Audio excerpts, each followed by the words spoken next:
shot in 4K ultra high definition. Your number one source for local news. WRAL News. Coverage you can count on. We have another chance for rain today. It's likely to be pretty quiet during the morning commute, but I'll show you when the rain arrives and how much we could see.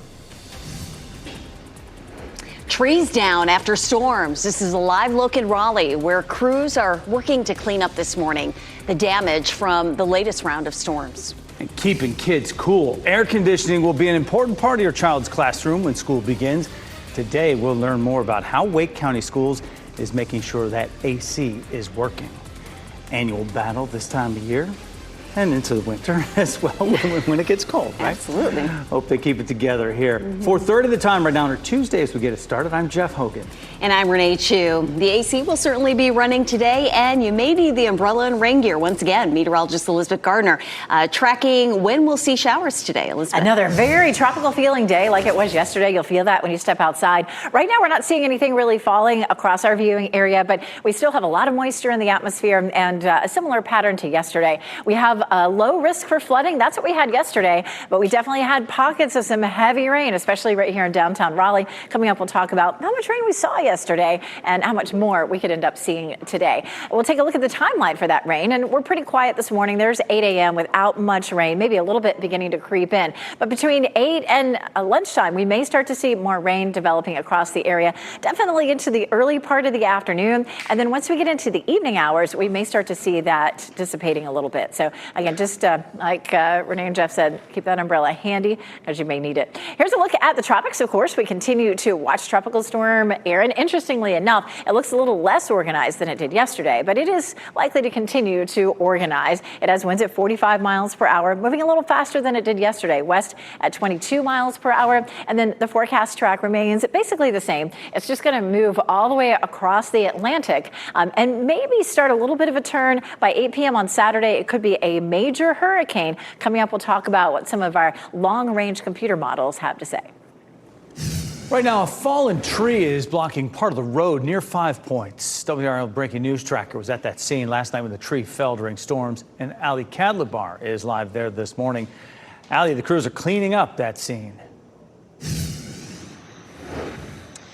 Yes, Jeff, and about an hour ago when we got here, that tree was covering Fairview Road behind me, and now you can see crews are just raking off some of those branches, and you can see that truck is just filled with branches and debris. It's been a very hefty cleanup process over the past hour, but this is video from the WRAL Breaking News Tracker after it fell. This was around 11 p.m. You can see it toppled on a car. It's blocking some residents in their driveways. Right now, these homes do have power. We're going to stay on top of this to see when this roadway is going to open up. We know that it is a cleanup process right now, and so it looks like hopefully it'll be within the next hour or so. Reporting in Raleigh, Ali Kadlabar, WRAL News. The Wake County School Board Facilities Committee is expected to meet today to get an update on the status of HVAC units ahead of the school year. Kelsey Coffey is live at Vance Elementary, a year-round school that had to dismiss early in June because of no AC. And Kelsey, we've seen this issue affect more than 60 schools in the past.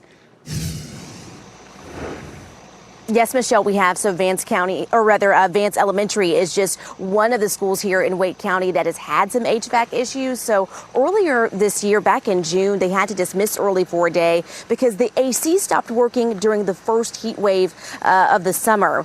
Wake school leaders will meet today for an update on HVAC maintenance. More than 60 schools have been impacted by some type of HVAC issue. That's about 1/3 of all schools in the county. School leaders have been making efforts to fix this problem. They've doubled their HVAC budget over the past 2 years. They have also replaced old equipment and hired more maintenance staff. At times, students were stuck in the heat for most of the school day. That's because the HVAC system would break too late in the day for early dismissal. It's really important that the HVAC be working all the time and in tip-top shape so you can avoid that kind of a situation where you really can't dismiss students early, even though it's 100 degrees outside and the air conditioning isn't working. Now, we have asked the district how many schools had to close last year because of HVAC issues. We haven't heard back from them yet, but those numbers are scheduled to be released when the board meets later today. Kelsey Coffey, WRAL News, live in Wake County. Happening in just a few hours, Wake County Schools will hold their annual School Resource Officer Summit. Law enforcement officials, school principals, and Wake County school security administrators will collaborate and discuss topics including the Rave Panic Button app and the law enforcement's role in behavioral threat assessments. Those who attend will also take part in a breakout that explores responses to bomb threats. The two people facing charges in the boating crash that killed a 10-year-old girl on Harris Lake are now facing murder charges. A grand jury indicted Quentin Kite and Anne Marie Flanagan yesterday. The crash happened on August 2nd. 10-year-old Brooklyn Carroll died. Another woman, Jennifer Steele, was seriously injured. WRAL spoke with Durham defense attorney Daniel Meyer, who is not involved in the case. He says murder charges require prosecutors to prove Kite and Flanagan acted with malice.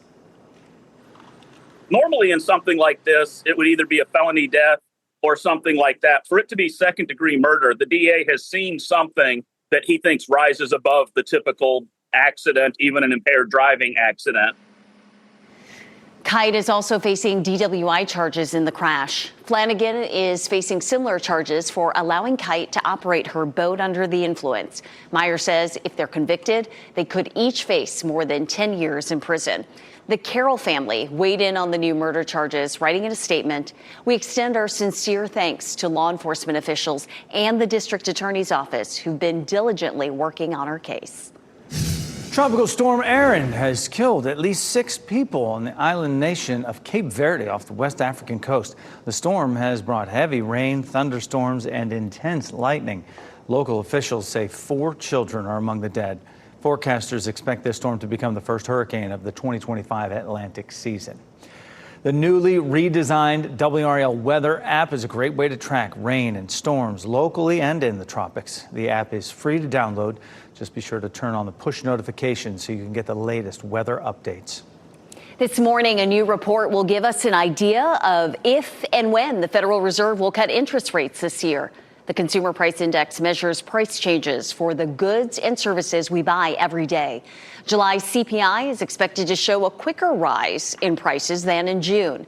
The Fed will use this and other data in its decision this month on whether to lower interest rates. It's set to be released at 8:30 this morning. President Trump says he plans to nominate economist E.J. Antoni to be the next commissioner of the Bureau of Labor Statistics. He's been a longtime critic of the Bureau. Trump fired former Commissioner Erica McIntosh earlier this month after a weaker than expected jobs report. Massive sinkhole in Apex will be there for the foreseeable future. The DOT won't be ready to announce a timeline for this project until next month. Heavy rain poured down on Olive Chapel Road last week. The DOT says an aging pipe under the cement failed. That created a sinkhole that caused the road to collapse. Crews will have to relocate a water line and acquire additional right-of-way to fix it. Apex Mayor Jacques Gilbert is urging people to figure out a long-term alternate route. We believe in miracles here at the town of Apex, so it would be a great miracle to get this reopened as soon as possible. So hopefully that'll happen. The DOT says the replacement will be stronger with a larger culvert. The goal is to prevent something like this from happening again. Investigators in Austin, Texas are working to learn what led up to a shooting in a Target parking lot that killed 3 people, including a child. Officers were called to the Target around 2 yesterday afternoon, where they found 3 people shot outside the store. They say the suspect stole a car after the shooting. After crashing that car, he hijacked another vehicle from a dealership before he was arrested. Excuse me. Authorities have not released his name. They say he has a mental health history as well as a criminal history. More than 2 million Americans could lose food stamp benefits due to work requirements. That's according to the Congressional Budget Office analysis. The law requires some parents to work for their food stamps benefits for the first time. The Supplemental Nutrition Assistance Program, or SNAP, has long required certain adults to work to receive benefits for longer than 3 months. However, the president's bill now requires those with kids 14 and older to work at least 80 hours per month. 8 people are facing charges after an undercover alcohol law enforcement mission. ALE says its agents identified people selling fentanyl and cocaine in parking lots at Raleigh convenience stores. They searched, seized illegal drugs, money, and firearms from a home and an apartment. Starting today, a DMV driver's license office in our area will close the next 2 days because of maintenance issues. The office in Smithfield needs repairs. Anyone with appointments should have had them automatically rescheduled. The closest driver's license office is in Clayton. That's about 20 minutes away. Durham County will start sending out its property tax bills today. People who live in unincorporated areas will also see their bills for solid waste service. People need to pay before January 5th or they face penalties. Hope and joy. A Raleigh woman stays positive as she lives with an incurable disease. Her message to others about facing the uncertainty of life. And remembering Ned Bird. It's been 3 years since Wake County deputy was killed in the line of duty. How his friends and loved ones are keeping his memory alive. And we have more rainy days ahead. You're looking live at Carr Lake. Meteorologist Elizabeth Gardner times out the showers and storms in the forecast this week and shares the latest track for Tropical Storm Aaron.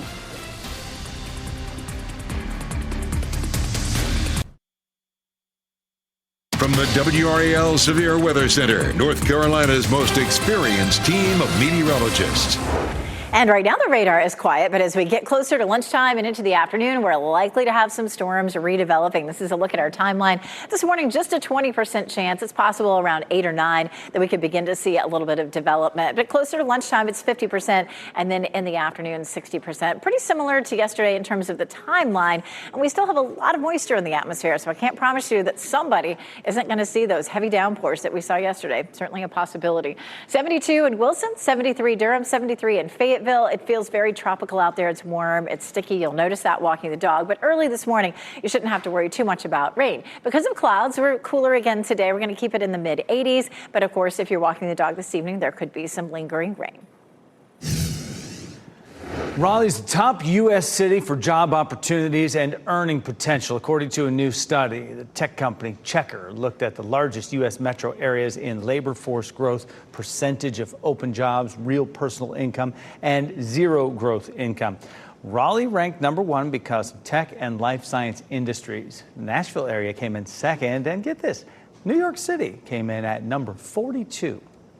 Newly released records from the Uvalde school shooting reveal more about the law enforcement response there. The documents reportedly include text messages and other exchanges between officials about the 2022 shooting. They also include documentation on known security issues at Robb Elementary School. Local officials came under scrutiny for the delayed response.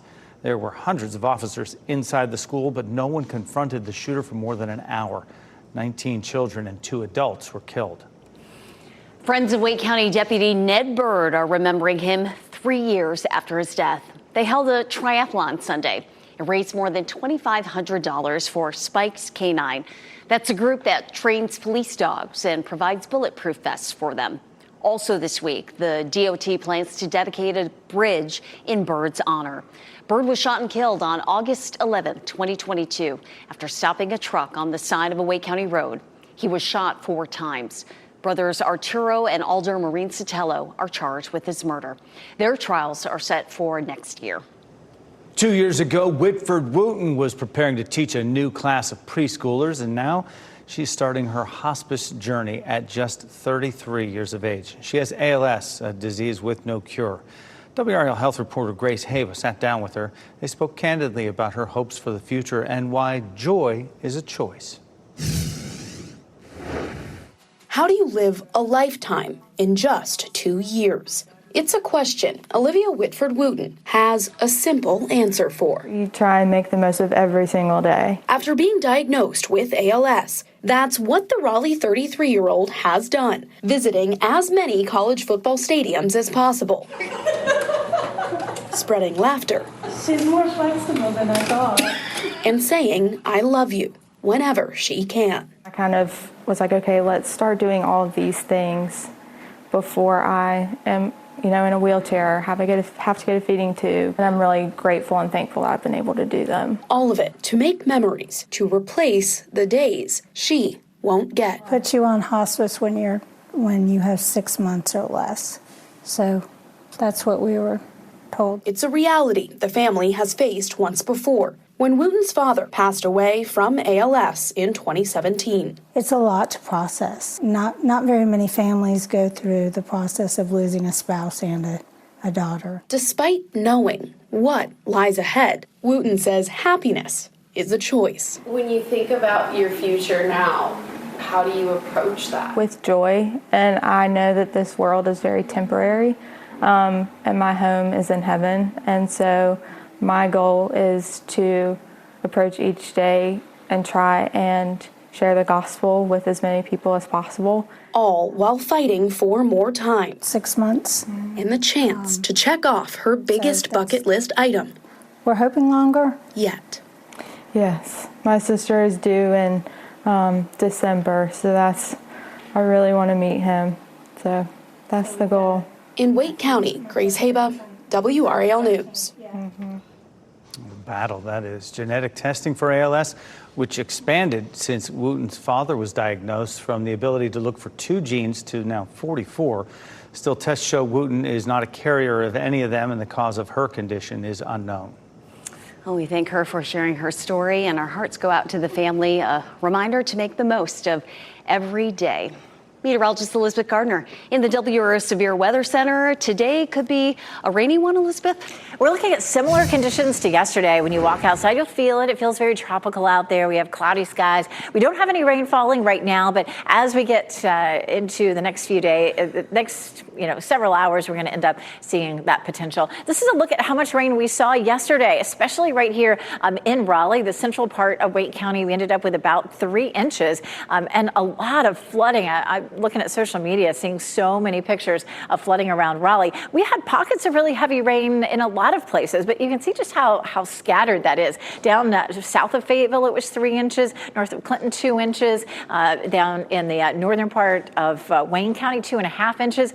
And then just southwest of Warrenton, north of Lewisburg, it was almost 5 inches. So just lots and lots of moisture in the atmosphere. And I'll tell you what, in Raleigh yesterday, that rainfall was really coming down. So we're quiet to start with, but once we get to 8 or 9 o'clock, we begin to see a few cells moving into the area. And any of these cells are going to produce some heavy downpours. So once again, we'll likely have some pockets of very heavy rain that could cause some flooding. You can see sort of where those pop up, especially in our southern counties. But, honestly, it could be anywhere. Yesterday, it was really all across the viewing area in scattered pockets. So I would expect the same. We are looking at that same low-level flood risk that we saw yesterday. Where is this happening? Why is this happening? Where is it coming from? We have a high-pressure system sitting offshore and a low to the west, and that is funneling our tropical moisture in just like crazy. When this pattern starts to break down later in the week, we'll actually see our temperatures going up a bit and our chance for rain going down. But in the meantime, we have at least tomorrow,